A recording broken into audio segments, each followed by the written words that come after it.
Bismillah Rahman Rahim. This is Salim Akhtar Malik, your host at the Observation Post channel. On this channel, I talk to you about national and international affairs, security and defense matters, as well as important events from military history. You can interact with me on my channel by giving your views and comments, which are very important to me because your views and comments help me in fine-tuning my talks which I deliver to you from time to time. You can also connect with me on my Twitter address which is at SalimAkhtar53. These videos are also uploaded on Twitter and Facebook.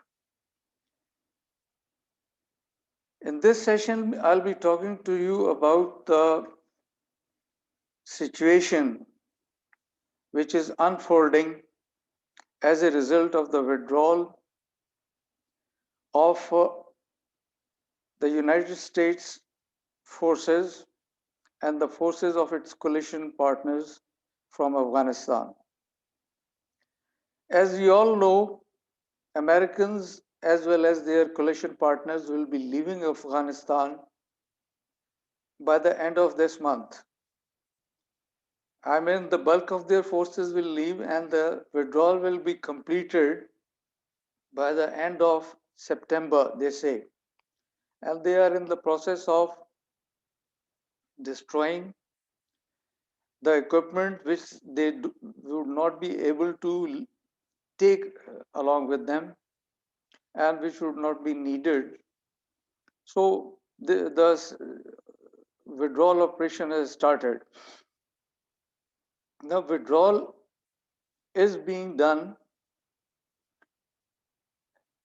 by making use of Pakistan's land as well as airspace. So there is a big misunderstanding that Pakistan is providing bases to the American forces post Afghanistan withdrawal. This is not true.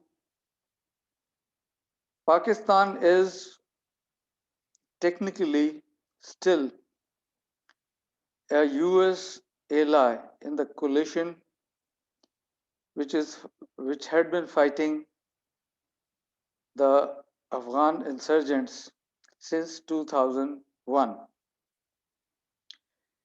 It had during all this time, that is for almost 20 years, provided its air as well as land space for the transportation of American forces as well as their equipment.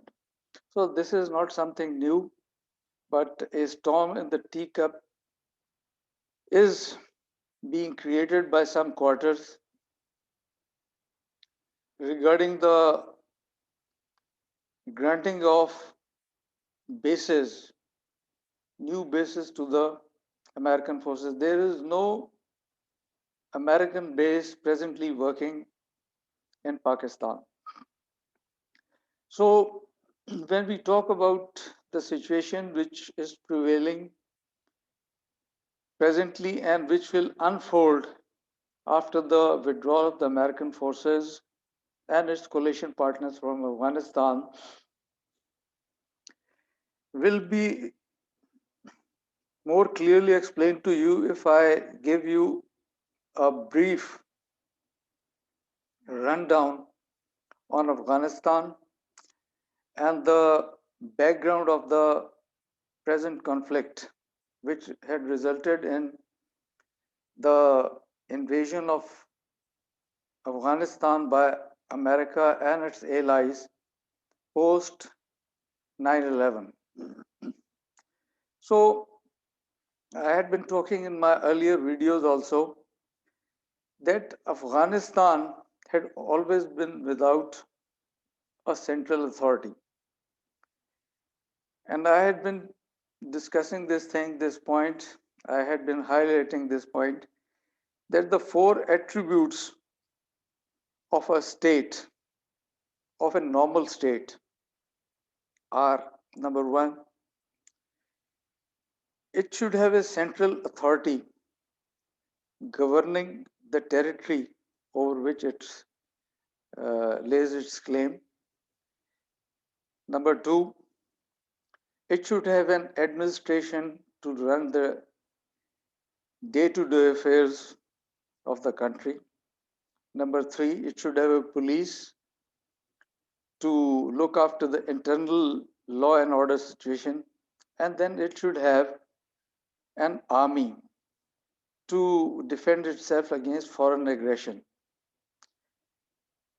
Now, all these four traits or requirements were missing in case of Afghanistan till late 18th century. It was in late 18th century when Afghanistan was proclaimed a state by Ahmad Shah Abdali, who claimed himself or claimed that he had formed a state in southern Afghanistan which was headquartered at Kandahar, or whose capital was at Kandahar. So that was the first time probably. Before that, maybe there was one instance where a local dynasty, that is Hotak dynasty, had established some sort of a primitive state in Afghanistan. So in modern times, it was in 18th century when there was a central authority in Afghanistan. Before that, it was without any central authority. It is a tribal society, and it had been a tribal society since time immemorial.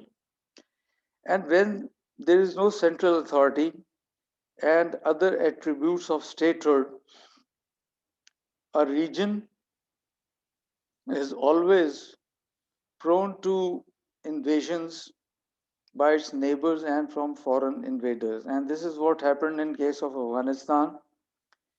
It had been invaded by armies from as far away as ancient Greece.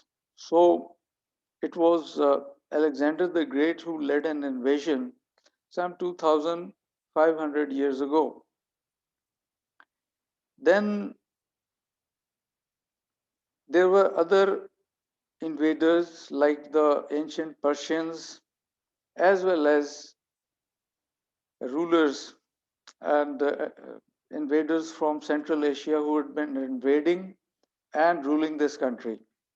And the rulers from Central Asia had, many of them had used Afghanistan as a marshalling area for further forays or invasions of India, where they had established their dynasties.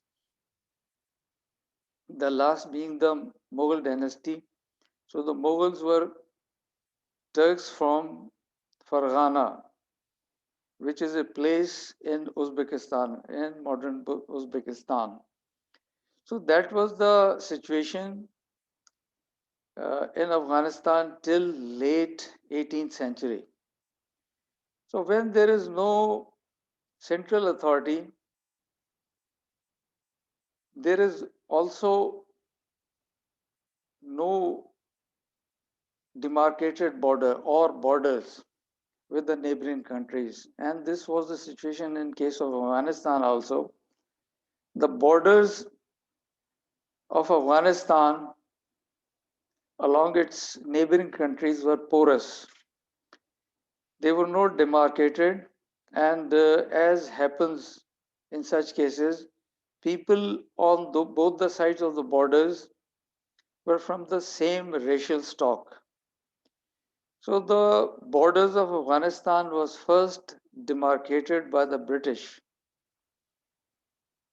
in late 19th century, and they drew a line across the western borders of northwest of India, which they called the Durand Line, and which was never accepted by the Afghans because it incorporated by drawing the Durand Line, the British had incorporated many areas which were claimed by Afghanistan, they had included those areas into British India.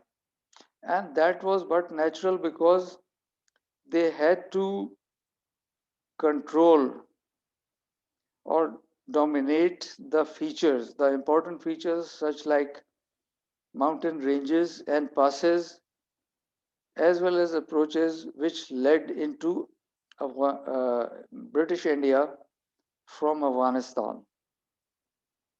So this was the situation till 1947, and as a result of the disputed border which Pakistan had inherited with Afghanistan, Afghanistan was the only country in 1947 which opposed Pakistan's membership of the United Nations, and this continued. Now we switch over to the Pakistan-America relationship. Now, after Pakistan was created in 1947, that was the period soon after the Second World War, which had ended in 1945. And as a result of the Second World War, the United States had emerged as the sole superpower. The erstwhile Soviet Union had become a superpower some years later when it exploded a nuclear bomb. Before that, for some years, the United States was the sole sole superpower on the planet, and it had desired to designate India as its satrap or its policeman in the region, in the Asia Pacific region. And this desire, this wish by the Americans became more pronounced after China went to the communists, that is, when Chinese communists seized control of China and declared it as the People's Republic. At that time, American requirement for designating India as the regional power, dominant regional power in the region became more pronounced. But then Nehru had his own ambitions. He wanted India to be a neutral power, enjoying the best of both the worlds. And he had also of the view that independent India was the heir to British India and was thus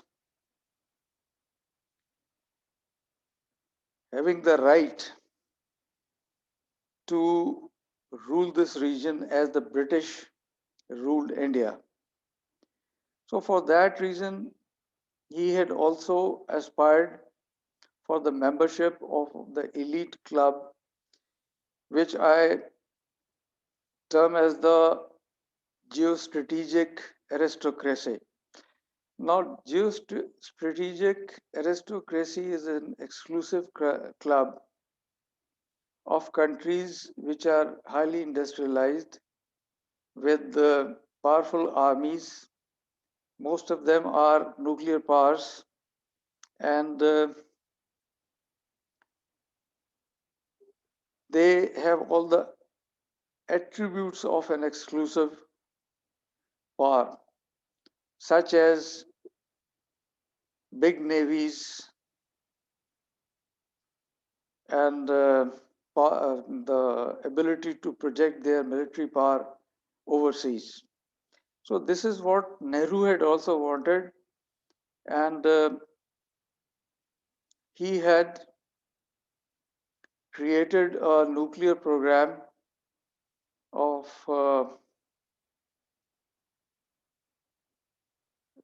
an indigenous nuclear program which had a military dimension, And he had also craved for other attributes of geostrategic aristocracy, such as an aircraft carrier, as well as a power block of his own, which I said was the non-aligned movement. Now, non-aligned movement was a movement which was snubbed by America as a movement in which India was sitting on the fence. So India kept sitting on the fence throughout the Cold War, and now we fast forward to 1979. Before that, let me tell you about the American Pakistan relationship. So, after getting snubbed by India for not joining any of its military pacts, that is, American sponsored military pacts, the United States then turned towards Pakistan and offered military pacts in return for providing military as well as economic aid to Pakistan. So that was the requirement of Pakistan soon after the independence. Its economy was poor and its military was almost non-existent. So it accepted American offer and became member of two of its military pacts, that is SEATO and CENTO, and was thus called euphemistically as the most allied ally. But then this relationship was a transactional relationship. It was not based on any ideological leanings or long-term interests. Now we come to 1979 when in the winter of 1979 the Soviet Union invaded Afghanistan. Now I want to debunk this myth, and I had said so in my previous videos also, that the erstwhile Soviet Union never wanted to invade Afghanistan.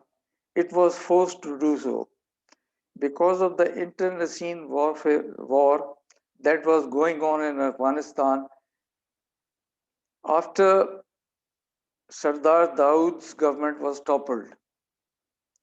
So that's why Soviets were forced to send their forces into Afghanistan, and the Americans grabbed the opportunity, which was according to Zbigniew Brzezinski, who was the national security advisor, who had been the national security advisor to President Johnson as well as President Jimmy Carter.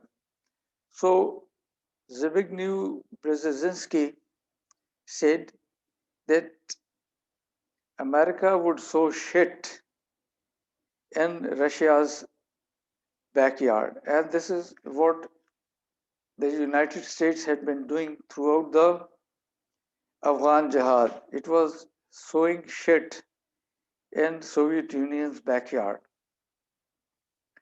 It was a long drawn out war in which the Soviets failed and they left in 19 in correction in 1989.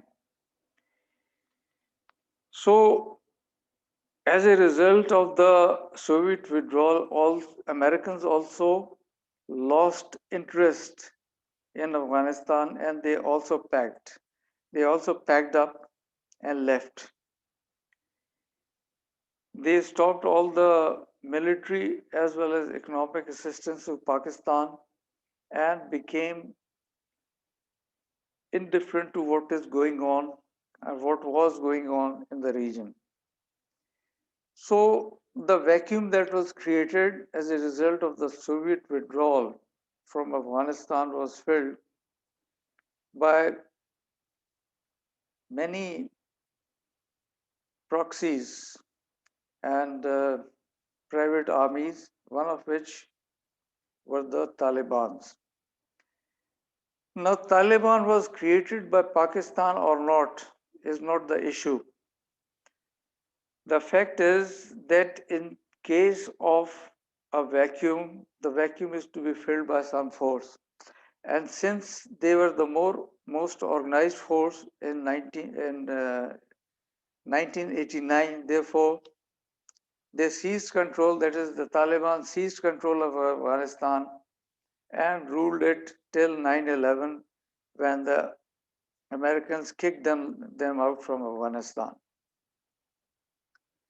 9/11 was the year when the Americans invaded Afghanistan along with their allies, and thereafter there was a war in Afghanistan, America's longest overseas war, which has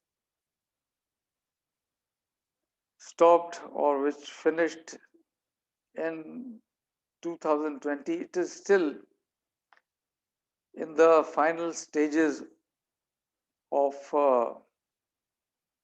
dying out. So Americans have not left Afghanistan altogether. They are in the process of leaving. And it is said that by the end of this year, they will leave Afghanistan, but they will maintain their link and contact with Afghanistan. And for that, they would need Pakistan's land and airspace, which was never denied to them during the 20 years when they had been in Afghanistan. If they had their way, they would like India to take control of Afghanistan and act as their policeman. But if India had refused to become their policeman in the region during the Cold War, it has no reason to accept America's proposal now when the situation is much worse for it. I had said in an earlier video that Indians are adept at launching military operations against the states which are weak, militarily weak, and which are no match for the Indian army. This happened in 1947 when they were integrating the so-called princely states of India within the Indian Union. This happened in the Bangladesh War in 1971 when the war was a walkover because the Pakistan army had lost control over its eastern province. They have a secret desire, that is, Indians have a secret desire to rule Afghanistan or at least to call the shots in Afghanistan because Afghanistan provides them the avenue to expand towards the Central Asia and then to Eurasia. This will not happen, and whether we like it or not, the Taliban, which are the most organized force in Afghanistan post United States withdrawal, will again gain control over this country. This is very interesting. The Taliban got control of Afghanistan after the Soviet withdrawal and after the American withdrawal in 2020. Again, they will gain control over Afghanistan, whether the Americans like it or not. And these are America's frustrations due to which they are not happy with Pakistan. They think that Pakistan is sponsoring the Taliban, whereas Pakistan does not have much control over the Taliban. Rather, at times, Pakistan has launched operations against the Taliban, but they are a reality which the powers to be have to live with. This is all I wanted to say in this video.